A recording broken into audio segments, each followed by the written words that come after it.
Un grande speciale dedicato allo sport, uno speciale dedicato alla città di Sassari, ma soprattutto a questa grande polisportiva Athlon che oggi parte con un grande viaggio, un itinerario che ormai portano avanti da 11 anni, una grande giornata dedicata alla lotta. Presidente, buongiorno. Buongiorno, stamattina apriremo questa 11ª edizione di questo torneo internazionale di lotta. 27 nazioni in campo di gara, vedremo cosa succede.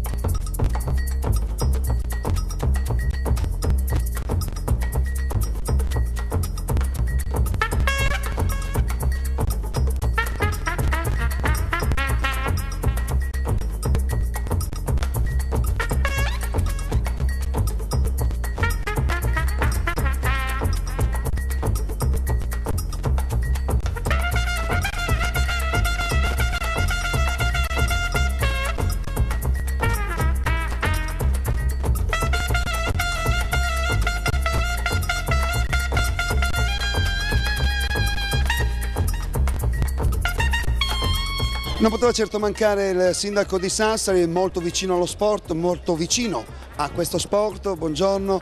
Buongiorno.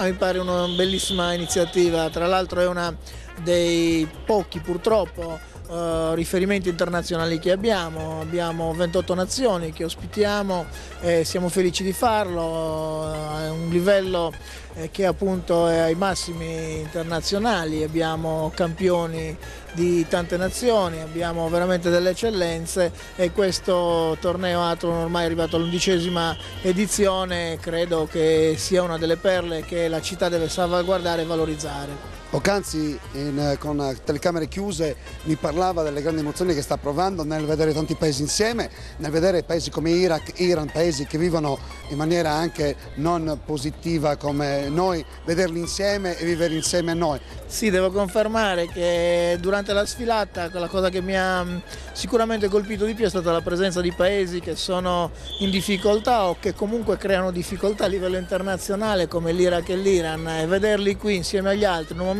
di assoluta pace, tranquillità, come lo sport è sempre o come perlomeno dovrebbe essere sempre, credo che sia una cosa che non può che far piacere. Come sempre noi le auguriamo il buon lavoro, buona gestione di questa città che è Sassari. Un augurio alla polisportiva Athlon. Che questa iniziativa sia inserita tra le selezioni per le Olimpiadi, credo che lo meritino gli organizzatori che hanno fatto così tanto e che sono riusciti già ad arrivare così in alto. Questo è un obiettivo che noi ci auguriamo e auguriamo a loro.